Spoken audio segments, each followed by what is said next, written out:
سلام زي خبركم تخاتلتي بين تي في نلو مسمت 17 ጥር ዝተዳለወ ዕለታዊ ዜናታት ይዘልኩም መጽለኹ ከም ወትሩ ንኽትከታተሉና እንዳሐደምኩ በቀዳምነት አርዕስተ ዜና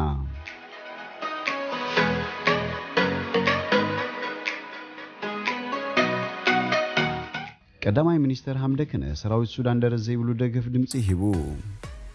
ኢትዮ ኬንያ ዘራኽበ መቆጻጸር ኬላ ተመሪቑ ኣብ አፍጋኒስታን ላዕሎት ቤት ፍርድ ዝሰርሓ ክልተ ደቂ ኣንስትዮ ዳያኑ ተቐቲለን ኣብ 50 ግዛታት ኣሜሪካ በኣጽዋር ዝተዓጀበ ተቃውሞ ከይካይድ ከም ዝተሰግአን ካልእን ዝድህስ ዜናታት ሒዘልኩም መጽለኹ ሰናይ ናይ ምክታል ግዜ እንዳተመነኹ ኣብዛ ቻናል ድማ ናይ ወትሩ ተኸታተልቲ ንኽትኮኑ ሳብስክራይብ ክትገብሩ ብኽብሪ ዕድመኩም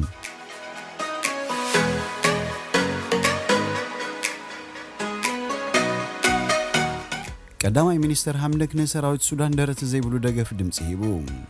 ቀዳማይ ሚኒስተር ዓብደላ ሐምደክ መንግስቲ ነቶም ዕጡቃት ንዶባ ሱዳን ንምሕላው ኣብ ደጀን ዘለው ደረጃ ዘይብሉ ደጋፍ ገሊጹ ሐምዶክ በቀዳም አፍቲ ኣብ ካርቱም ዝርከብ አዳራሽ ምሕዝነት በቶም ኣብ ምብራቃዊ ዶባት ዝርከቡ ኃይልታት ሰራዊት ኣብ ምልዋጥ ዝድግፍ ቡልቂ ዝወሃባ ኺባ ዘራሪቡ ነይሩ እቶም ንኽል ሱዳን ዝጣበቁን ነቲ ግንባር ዝሕሉን ወታደራት እቶም ዕጡቃት ኃይልታት ሕገ መንግስትን ዲሞክራሲን ንምክልኻል ንዶባት ዓድን ንምክልኻልን ቅዱስ ዕዮ ከም ዘለዎ ብምጉላሕ ተባዓት ናይቶም ንፍርዲ እቶም ንኽል ሱዳን ዝጣበቁ ወታደራት ሰላም ተቃሪቡ ቀዳማይ ሚኒስተር ሱዳን ኣብ ወጻኢ ሃገር ኮይኖም ኣብ ሕብራት ሃገራት ከይዶም ኣብቲ ምስ ኢትዮጵያ ዘሎ ደዋው ቁልብላው ሕክምናው ምንቅስቃስ ገብሩ ጸኒሖም እታ አጋጣሚ ነቲ ዕጡቅ ኃይል ዘሎ ደገፍ ንመጀመርታ ግዜ ክገልጽ አኺልዎ ይርከብ ሐምዶክ እዚ ተበግሶ እዚ ነቲ ንሰራዊት ሱዳን ንምድጋፍ ዝግበር ወጋዓውን ዝኾነ ጻዕሪ ንምንጻር ዝዓልም ምዃኑ ብምርጋጽ ነቲ ብሕታዊ ጽላት ንዕጡቃት ኃይልታት ንምድጋፍ ዝወሰዱ ተበግሶ ነይዱ ከምዚ ዝኣመሰለ መንፈስ ኣብ ኩሉ ጉዳያት እታ ሃገር ንኽድህስስ ተስፋ ከም ዘለዎ ገሊጹ እዚ ድማ ሃገራዊ ጥምረት ነቲ ሃገር ካብቲ ሕጂ ዘሎ ቁጠባዊ ቁልብላው ናብ ምዕባለ ሰላምን ረጋትን ከም እትመርሕ ንኽገብራ ዝሓትትን ኩላይን ኢሉ ሐምደክ ንኣሽቱን ዓበይትን ፋሸቃ ከማዕብል ንሃገርን ዜጋታትን ትዘባው ቁጠባዊ ረብሓታት ናብ ዘምጽና ወፍሪ ዞባ ቕይርን ውጽኢት ኣቕሪቡ ካብ ዜና ሱዳን ከይወጻና ነቶም ብኢራን ዝድገፉ ግብረ ሽብራውያን ሁቲ ናብ መንግስቲ ስዑድ ዓረብ ቃዛ ሰለስተ ድሮናት ብምውንጫፍ ነቶም ኣብ የመን ሕጋውነትን ዝድግፉ ኃይልታት ጥምረት ተቐቢሎምን ዓንዮምን ጸንሑ ዕጡቃት ብትሪኹን ኢናቶም ሚኒስትር ጉዳያት ወጻኢ ሱዳን ሎሚ ኣብ ዘውጽኦ መግለጺ መቕጸልታት መጥቃዕታት ንስርዓታት ኣህጉራዊ ሕጊ ዝጥሕስ ከም ዝኾነን ነቲ ሚሊሻታት ሁቲ ንዞባውን አህጉራውን ጸጥታ ዝውክሉ ሓደገኛ ኩነታት ከምውን ነቲ ኣብ የመን ፖለቲካዊ ፍታሕ ንምምጻእ ዝግበር ጻዕሪ ብንጹር ዘንጸባርቅ ከም ዝኾነን ገሊጹ ሱዳን ምስ መንግስቲ ስዑድ ዓረብ ዘለዋ ጽኑዕ ርክብ አንጻርቲ ንኽላን ድሕነትን ዜጋታት ኣብ ሓደጋ ዝእቱ ዝኾነ ይኹን ነገራት ከም ዝኾነ ምግላጽ ጸጥታ አንድርጋታን ንምዕቃብ ዘድሊ ዘበለ ስጉምቲ ከም ትወስድ ገሊጻ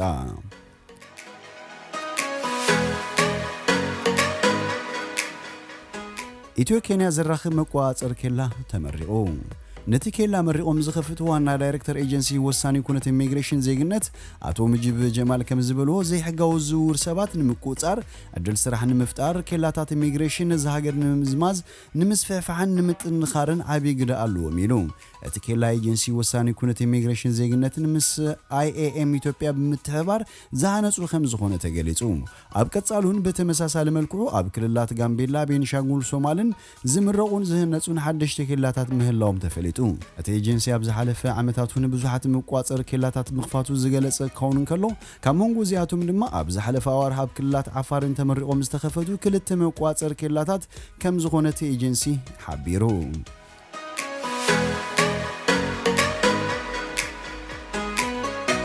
ኣብ አፍጋኒስታን ላዕለዋይ ቤት ፍርዲ ዝሰርሓ ክልተ ደቂ ኣንስትዮ ዳያኑ ተቐቲለን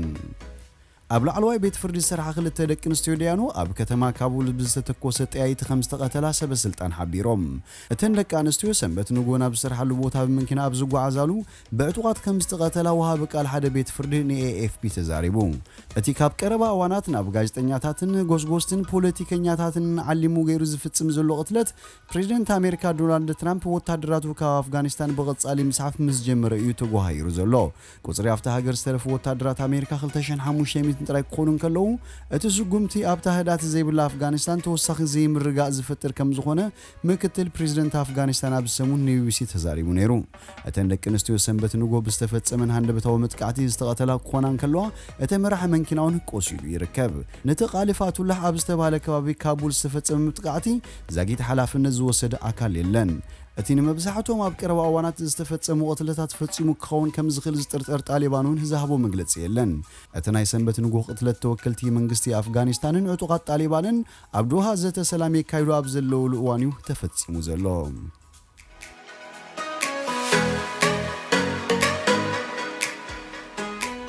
ኣብ 50 ግዛታት ኣሜሪካ በኣጽዋር ዝተዓጀበ ተቃውሞ ከይካየድ ተሰጊኡ።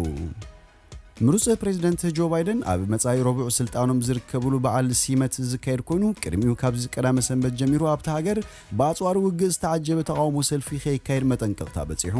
ሃገራዊ ሓለዋ ቤት መንግስቲ እቲ ዝሓለፈ ከይድገም ዝኾነ ይኹን ስጉምቲ ክወስዱ ትእዛዝ ወሪድዎም ኣሎ።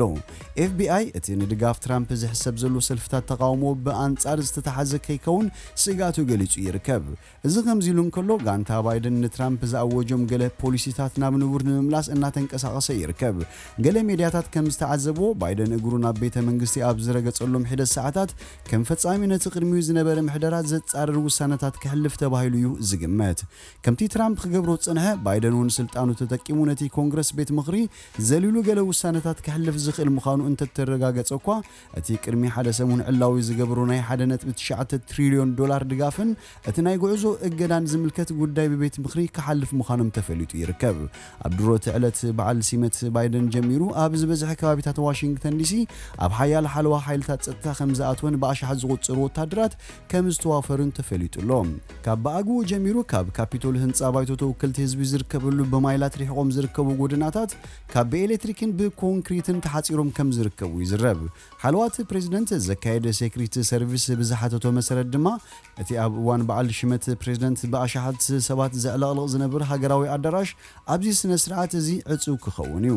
ጋንታ ባይደን ብሕጂኡ ነቲ ስነ ስርዓት ክከታተሎ ካብ ካልኦት ግዛታት ጉዕዞ ጀሚሮም ዝነበሩ ብሰንኪ ኮቪድ-19 ክምለሱን ኣብኡ በብዘለዎም ኮይኖም ክከታተሉን ኣፍሊጡሎም። ሎሚ መዓልቲ ሰንበት ካብ ሕሉፍ ደገፍቲ ትራምፕ በኣጽዋር ዝተዓጀበ ሰልፍታት ተቃውሞ ተኣውጁ ስለ ዘሎ ብዙሕ ስጋታት ፈጢሩ ይርከብ። ገለ ዕጡቓት ድማ ንመሓዝቶም ናብቲ ሰልፊ ከይጽምበሩ ኣጠንቂቖም ኣለው። ናይ ካፒቶል ምምሕዳር ፖሊስ ከም ዘፍለጡ ሓደ ወዲ ግዛት ቨርጂኒያ ካብ መንግስቲ ፍቃድ ዘይረኸበ ኣጽዋር ሒዙ ማለት እውን ሓደ ጠበንጃን 509 ጠያይትን ሒዙ ኣብ ቀይዲ ከም ዝኣተወ ኣፍሊጡ ነይሩ።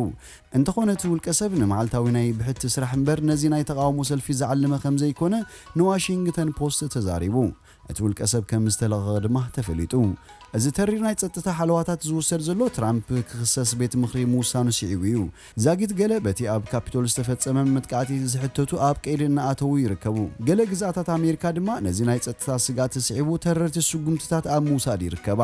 ገሌን ዝኾነ ዓይነት ሰልፍታት ተቃውሞ ከም ዘይፍቅዳ ክፍልጣን ከለዋ ገለ ድማ ናይ ህጹጽ እዋን ኣዋጅ ኣንቢረን ኣለዋ።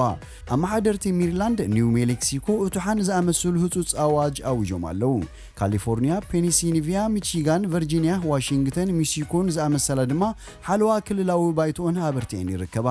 ቴክሳስ ብወገና ነቲ ክልላዊ ባይቶኣ ካብ ትማሊ ቀዳም ጀሚሩ ክሳብ እቲ ዕለት ሽመት ፕሬዝደንት ዝካየደሉ መዓልቲ ዕጹው ክኸውን ወሲና ትርከብ።